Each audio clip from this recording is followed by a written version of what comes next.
The survey vessel Serene Calculation drifted through the outer edge of an unremarkable star system, its crew of 12 scientists running standard scans on the third planet from the yellow sun. Senior observer, Ra watched the data streams with growing confusion, her 4 eyes blinking in sequence as the numbers refused to make sense. "There must be an error in our instruments," she said to her assistant on. "Run the atmospheric scan again." On slender fingers danced across the control panel. The results came back identical to before.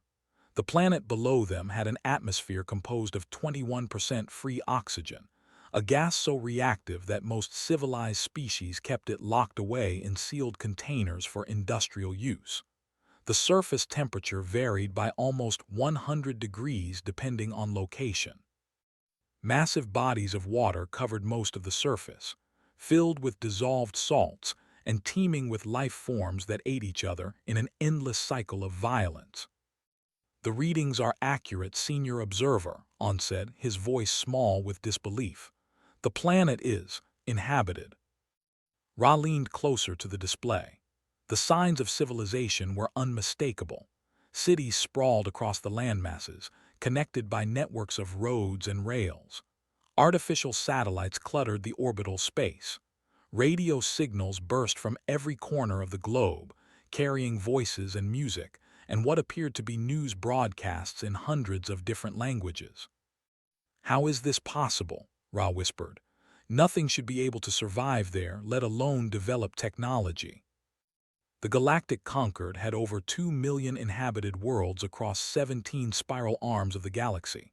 Life came in countless forms, from the gas-breathing giants of the nebula clusters to the silicon-based crawlers of the torchlight systems. But all civilized species shared certain basic requirements. They needed stable environments, gentle gravity, atmospheres that would not burn their tissues from the inside out. This world broke every rule. Ra made the decision that would change galactic history. She ordered the Serene Calculation to descend and make first contact. The humans, as they called themselves, responded to the communication signals within hours. They seemed eager, almost excited, to meet visitors from another world. A location was agreed upon, a flat stretch of ground near one of their coastal settlements. Ra prepared herself for the encounter by studying everything her ship's computers could gather about the dominant species. What she learned terrified her. The humans were carbon-based bipeds, roughly similar in basic structure to many galactic species, but their biology was a nightmare of adaptations designed for survival in the harshest conditions imaginable. Their bones were reinforced with calcium, making them dense and nearly impossible to break. Their skin could repair itself when damaged, closing wounds and fighting off infection with remarkable speed. Their immune systems were aggressive armies of specialized cells that attacked foreign invaders with lethal efficiency. They breathed the toxic oxygen atmosphere without harm. Their bodies regulated temperature internally, allowing them to function in environments that would freeze or boil most other species. Their muscles were dense bundles of fiber that gave them strength far beyond their size, a necessity for moving through the crushing gravity of their. And perhaps strangest of all, they were persistent predators. Their ancestors had hunted by chasing prey across vast distances, walking and running for hours or days until their targets collapsed from exhaustion. No other known intelligent species had evolved such a horrifying hunting strategy. Ra stepped off the landing craft onto Earth's soil and immediately felt the weight of the planet trying to drag her to the ground. Her bones ached. Each breath of filtered air through her mask felt like drawing water into her lungs. The sun blazed down with ultraviolet radiation that would have given her skin blisters within minutes if not for her protective suit. A group of humans walked toward her across the landing site. They moved easily, casually, as if the gravity that crushed Ra was nothing more than a gentle embrace. They were smiling, their lips pulled back to reveal rows of calcium teeth that had evolved to tear flesh and grind plants into paste. The lead human extended one of its five-fingered hands. Ra had researched this gesture. It was a greeting, a sign of peace, an offer of friendship. She reached out with her own four-fingered hand and allowed the human to grasp it gently. "Welcome to Earth," the human said. "My name is James. I represent the United Nations of our planet. We are honored to meet you." Ra's translator device turned the human sounds into words she could understand. She responded in kind, her own speech converted into the harsh consonants and round vowels of the human language. "I am Senior Observer Ra of the representative of the Galactic Concord. We come in peace to establish relations with your species." James' smile widened. "Excellent. We have so many questions, but first please let us offer you hospitality. We've prepared a meal to welcome you." The meal was another shock. The humans ate by placing food into their mouths and breaking it down with those terrible teeth. They consumed the cooked flesh of other animals without hesitation, chewing and swallowing matter that had once been living creatures. The heat from their cooking fires would have been dangerous to any sensible species, yet the humans gathered around flames and laughed and talked as if it was the most natural thing in the world. Ra politely declined the food, citing biological incompatibility. She watched in quiet horror as her hosts consumed their meal, wondering what kind of world could produce beings so comfortable with fire and death. Over the following days, she learned more about human history. It was a chronicle of disasters that should have wiped them out thousands of times over. Their planet experienced regular extinction events, massive die-offs caused by asteroid impacts, volcanic eruptions, and climate changes. Plagues had swept through their populations, killing millions. They had fought wars against each other using increasingly terrible weapons, culminating in devices that could vaporize entire cities in an instant. And yet they had survived everything. More than survived. They had built civilizations, created art and music, developed science and philosophy. They had looked up at the stars and dreamed of reaching them. Now they had primitive vessels capable of carrying crews to their nearest planetary neighbors, explorers who laughed at the radiation and the cold and the vacuum of space. "We have always been curious," James explained during one of their many conversations. "Our world has tried to kill us since the beginning, but we never gave up. We adapted, we learned, we overcame. It is, I think, our defining trait." Ra transmitted her findings to the Galactic Concord. The High Council convened an emergency session, something that had not happened in over 3,000 years. Representatives from 800 species gathered to discuss the implications of a civilized species. The debates were fierce. Some council members argued that humanity should be welcomed into the Concord, that their unique perspective and abilities could benefit the entire galaxy. Others warned that a species forged in such violence could never truly be peaceful, that allowing them access to advanced technology would be catastrophic. "They have weapons capable of destroying their own cities," argued Ash of the Hegemony. "They have fought countless wars among themselves. What will they do when they have access to starships and energy weapons?" "They have also created beautiful things," countered of the Flowing Ones. "Their art moves me in ways I cannot explain. Their music contains emotions I have never felt. They are more than just warriors." The debate continued for 3 standard cycles. During that time, Ra remained on Earth, learning more about the humans with each passing day. She visited their cities and their wilderness areas. She watched them care for their young with tender devotion and mourn their dead with profound grief. She saw them help strangers without expecting anything in return and sacrifice their own comfort for the benefit of others. She also saw their capacity for violence. She witnessed a sporting event where humans deliberately struck each other with padded fists, cheering crowds watching as competitors fought until one could no longer continue. She learned about their military forces, vast armies equipped with weapons designed to kill as efficiently as possible. She read their history books and shuddered at the detailed accounts of battles and conquests. The humans were a contradiction. They were capable of great kindness and terrible cruelty, often at the same time. They built hospitals to heal the sick and weapons factories to kill their enemies. They wrote poetry about love and peace while maintaining arsenals that could end civilization. In the end, the Galactic Council decided that isolation was impossible. The humans would reach the stars eventually, with or without conquered help. Better to integrate them, to teach them the ways of galactic civilization, to channel their fierce energy into productive paths. Ra was appointed the first ambassador to Earth. She established a permanent embassy in a human city called Geneva, a place that had been chosen because it hosted many of their international organizations.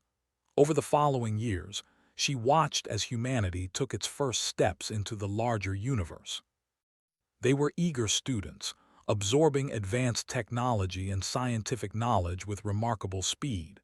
They asked endless questions and challenged assumptions that other species had accepted for.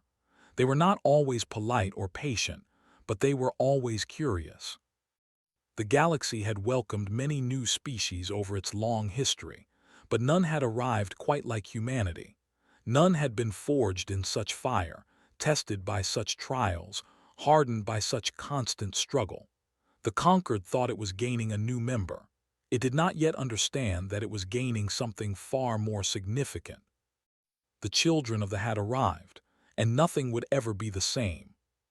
40 years passed since the first meeting between humans and the galactic conquered. In that time, humanity had spread across a dozen star systems, establishing colonies on worlds that other species considered marginally habitable. They built stations in asteroid belts and outposts on frozen moons. They went everywhere and anywhere, adapting to conditions that would have killed most civilized beings. The other species of the conquered watched this expansion with mixed feelings. Some admired the human drive to explore and settle new territories. Others worried about what would happen when humanity decided it wanted something that belonged to someone else. Ra, now aging but still serving as a diplomatic liaison, tried to bridge the gap between human enthusiasm and galactic caution. She spent long hours explaining conquered customs to human leaders and human perspectives to conquered officials. It was exhausting work, but she believed it was necessary.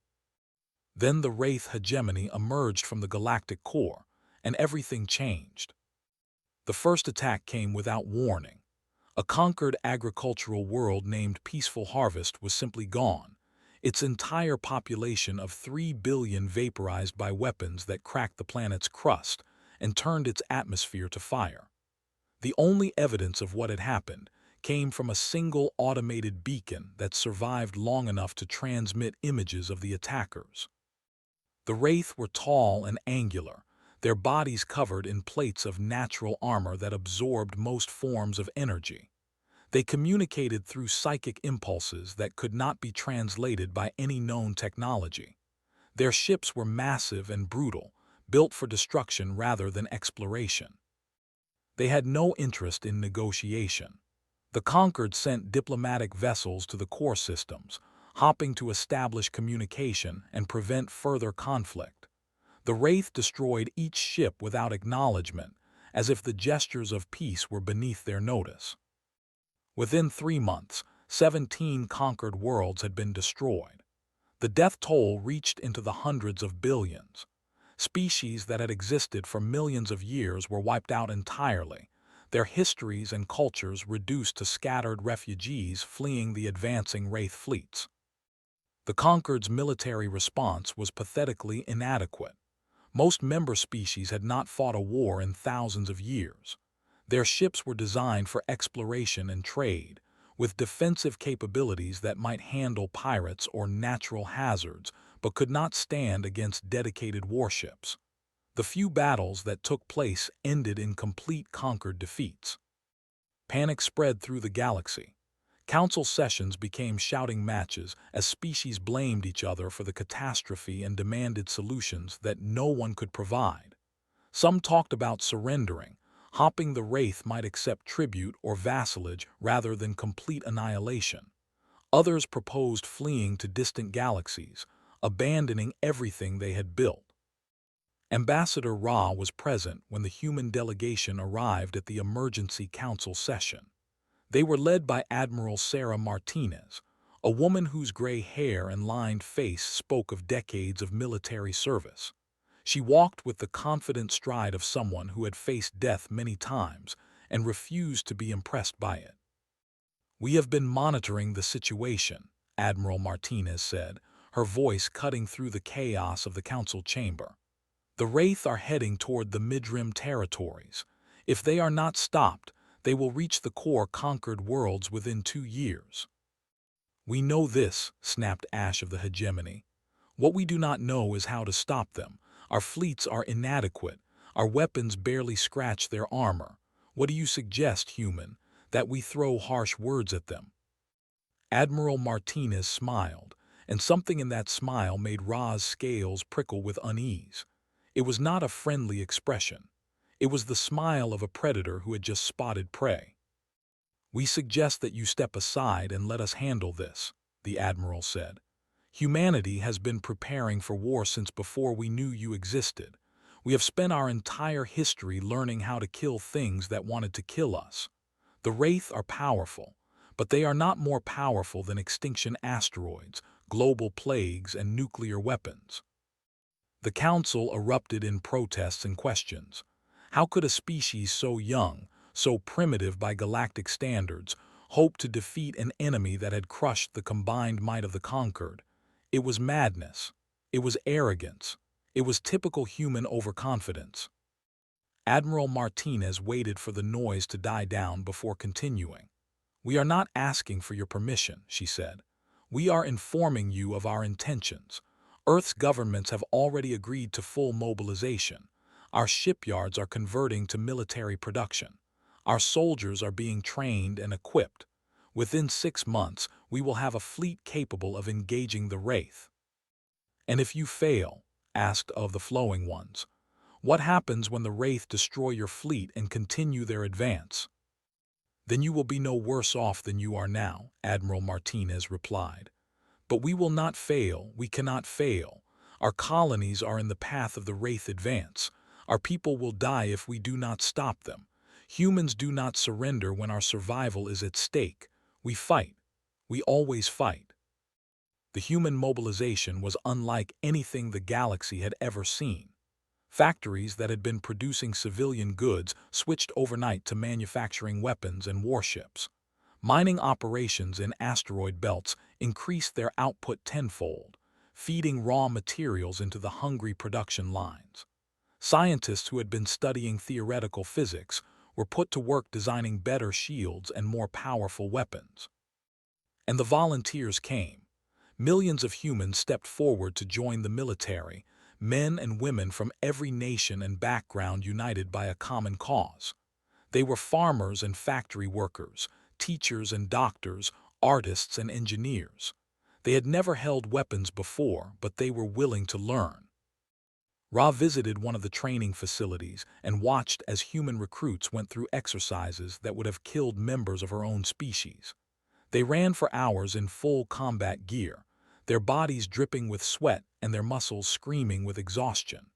They fought hand to hand, trading blows that would have shattered bones. They practiced with weapons that fired superheated plasma, learning to shoot with deadly accuracy while under fire themselves. "Are you not afraid?" she asked one young recruit during a rest period. The human, barely more than a child by galactic standards, looked at her with eyes that had already seen too much. "Of course I am afraid," he said. "Only an idiot would not be afraid, but fear does not stop us. It never has. We are the children of a world that tried to kill us every single day. What are the Wraith compared to that?" The first engagement between human and Wraith forces took place near a system called. The Wraith had established a forward base there, a staging area for their continued advance into conquered territory. The human fleet that arrived to challenge them was smaller, with fewer ships and less raw firepower. What the humans lacked in numbers, they made up for in determination and creativity. Their ships were not elegant like conquered vessels. They were angular and brutal, covered in layers of armor that could absorb tremendous punishment. Their weapons were crude by galactic standards, but they hit hard enough to crack Wraith plating. The battle lasted 19 hours. The human fleet took terrible losses, ship after ship torn apart by Wraith weapons, but they refused to retreat. Every time the Wraith thought they had achieved victory, another human vessel would emerge from the debris and resume fighting. The flagship Defiance was hit 47 times during the battle. Its hull was breached in dozens of places. Entire sections were open to vacuum, but its crew kept fighting, sealing themselves in compartments with whatever air remained and continuing to operate their weapons. When conquered reinforcements finally arrived, they found the Wraith fleet in ruins. The human ships that remained were barely functional, held together by emergency repairs and stubborn will. The commander of the relief force, an admiral named Orr, transmitted a message to the human flagship. "How are you still alive?" he asked. "Your ship should not be functional, your crew should be dead." Admiral Martinez's response came back scratchy and faint, transmitted through damaged communication systems. "We are humans," she said. "We do not know how to give up." News of the victory had spread through the galaxy like wildfire. For the first time since the invasion began, the Wraith had been stopped. More than stopped. They had been defeated by a species that the rest of the conquered had dismissed as primitive newcomers. The war was far from over. The Wraith still held vast territories and commanded massive fleets, but the tide had turned, and everyone knew who had turned it. The Crucible War, as it came to be known, lasted 7 years. 7 years of battles across hundreds of star systems. 7 years of sacrifice and courage and terrible loss. 7 years that transformed the galaxy forever. Humanity led the fight from beginning to end. Their fleets pushed into Wraith territory system by system, liberating conquered worlds and destroying enemy strongholds. They suffered losses that would have broken any other species, but they never wavered. Every death was mourned. Every fallen soldier was remembered. And then the survivors picked up their weapons and continued forward. The other species of the conquered contributed what they could. Some provided resources and supplies, feeding the endless appetite of the human war machine. Others offered medical support, treating wounded soldiers with technologies that could repair even the most terrible injuries. A few even sent their own warriors to fight alongside the humans, learning the arts of war from masters of the practice. Admiral Sarah Martinez became a legend. She led the human fleets through battle after battle, always at the front, always willing to face the same dangers as her troops. Her hair went from gray to white. Her face gained new scars, but her will never faltered. When the human fleet finally reached the Wraith deep in the galactic core, the enemy commanders sent a transmission requesting negotiation. It was the first time they had ever acknowledged another species as worthy of communication. Martinez's response was simple. "You burned 17 worlds without mercy. You killed hundreds of billions without reason. There will be no negotiation. There will be justice." The final battle of the Crucible War lasted 3 days. The Wraith fought with desperate fury, knowing that defeat meant the end of their civilization. But they were fighting an enemy that had been shaped by a world far more hostile than any they had ever known. Humans could survive wounds that killed Wraith. Humans could endure conditions that drove Wraith mad. Humans could keep fighting long after all reason said they should be dead. When the last Wraith battle fortress fell, silence spread across the galactic communications network. The war was over. The invaders who had threatened to exterminate all civilized life had been defeated by a species that was still considered young by galactic standards. The years that followed were complicated. Humanity had won the war, but winning the peace proved more difficult. Some species resented the humans for their new position of power. Others feared that a species so skilled at violence might turn its attention toward conquest rather than protection. But the fears slowly faded as humanity proved itself interested in building rather than destroying. Human engineers helped rebuild worlds that had been devastated by the Wraith. Human doctors established medical facilities capable of treating injuries and diseases that had been considered untreatable. Human farmers developed new agricultural techniques that turned barren worlds into productive gardens. They were not perfect, these humans. They still argued among themselves. They still made mistakes. They still carried the weight of a violent history that could never be completely forgotten. But they channeled that history into a determination to make the galaxy better than they had found it.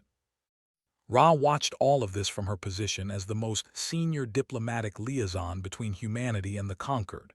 She was old now, ancient by standards, her scales faded and her movements slow. But she refused to retire. There was still work to be done. On the centennial anniversary of First Contact, the Galactic Conquered voted unanimously to relocate its capital to a newly constructed station orbiting Earth. It was a symbolic gesture, an acknowledgement that the balance of power in the galaxy had fundamentally changed. Representatives from over 1,000 species gathered for the dedication ceremony. Ra was given the honor of presenting humanity with the Conquered's highest award, a crystal sphere containing a preserved sample of the first known life in the galaxy. It was an ancient artifact, older than most civilizations, usually kept in a vault and never displayed publicly. She stood before the assembled representatives, holding the sphere in her four-fingered hands, and looked out at the human delegation. Admiral Martinez was there, now retired and using a walking cane but still sharp-eyed and alert. James was there too, the same man who had welcomed Ra to Earth a century ago, now wrinkled and gray but still smiling. 100 years ago, Ra said, her voice amplified to reach every corner of the vast chamber, I descended to a world that should not have supported intelligent life. I met a species that breathed toxic gases and walked in crushing gravity and consumed the flesh of other animals without hesitation. I was terrified. She paused, letting the memory wash over her. So many years, so many changes. I thought humanity was a threat, she continued. I thought beings forged in such violence could never truly know peace. I was wrong. I was so very wrong. The humans did not come to the stars to conquer. They came because they were curious. They came because they looked up at the night sky and wondered what was out there. They came because their world had taught them that survival required constant reaching forward, constant growth, constant hope. She held up the crystal sphere, letting the light catch its ancient contents. When the Wraith came, we were helpless. Our peaceful civilization had forgotten how to fight. We would have been destroyed, every one of us, wiped from existence like so many other species before us. But humanity stood between us and annihilation. They bled for us. They died for us. They gave us a future. Some have asked why humans fight so hard, why they refuse to surrender even when all hope seems lost. I have spent a century among them, and I believe I finally understand. They fight because their world taught them that giving up means death. They hope because hope was the only thing that kept their ancestors alive through ice ages and plagues and wars.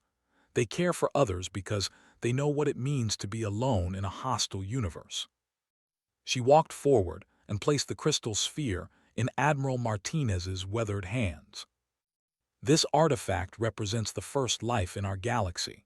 We give it to humanity because we believe they will carry that legacy forward, not through conquest or domination, but through the same courage and compassion that brought them from a deadly world to the stars. Admiral Martinez accepted the sphere with trembling hands. Tears glistened in her eyes. Behind her, the human delegation stood in respectful silence, understanding the weight of the moment. We are honored, Martinez said, her voice rough with emotion. But we did not save the galaxy alone. Every species that contributed to the war effort, every individual who refused to give up hope, they all share in this victory. We are stronger together than we could ever be apart. The ceremony continued with speeches and celebrations. But Ra slipped away from the crowd after a while, finding a quiet observation deck where she could look down at the blue-green marble of Earth below. She had watched that world for a century. She had seen humans at their best and their worst. She had witnessed their capacity for both terrible violence and profound kindness. She understood them better than almost any non-human in the galaxy, and yet they still surprised her regularly. A familiar presence appeared beside her. James, moving slowly but still walking without assistance, joined her at the observation window. "Quite a view," he said. "Quite a species," she replied.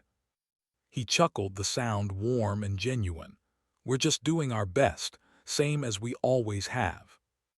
"Your best saved the galaxy." "Our best also nearly destroyed our own planet several times," he said. "We're not saints, Ra. We're not heroes. We're just stubborn creatures who refuse to quit even when quitting would be the smart thing to do." She turned to look at him, this human who had been her first contact with his kind, now ancient and nearing the end of his life. "Is that not the definition of heroism?" she asked. "Continuing forward when all hope seems lost." He smiled, showing those calcium teeth that had once frightened her so badly. "Maybe, or maybe it's just stubbornness. Either way, it seems to work." They stood together in comfortable silence, watching the earth turn slowly below them. The blue of the oceans, the green and brown of the continents, the swirling white of the clouds, a beautiful world in its own terrible way. Ra thought about all the species she had known over her long life. The peaceful who valued harmony above all else, the logical who trusted in reason and order, the flowing who saw beauty in every form of existence. They were all valuable. They all contributed to the richness of galactic civilization. But none of them had been ready for the Wraith.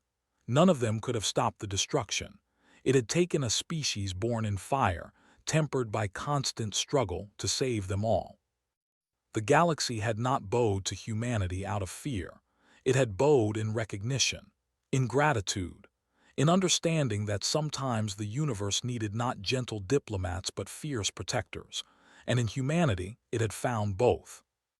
The children of the had come to the stars carrying all the weight of their violent history, but they had also carried something more precious than any treasure, the unshakable belief that tomorrow could be better than today. That hope was worth fighting for. That life, in all its messy complexity, was the most valuable thing in the universe. That belief had saved them on Earth, and now it would help save the galaxy. Ra reached out and placed her four-fingered hand on James' arm. He covered it with his own five-fingered hand, the gesture of friendship they had shared since that first meeting a century ago. "Thank you," she said, "for everything." "Thank you for giving us a chance," he replied. "Not everyone would have." Below them, Earth continued its eternal spin, a small blue marble in the vast darkness of space. It had created something remarkable, that deadly world. Something fierce and gentle, violent and kind, terrifying and wonderful all at once. Humanity had arrived among the stars, and the galaxy would never be the same.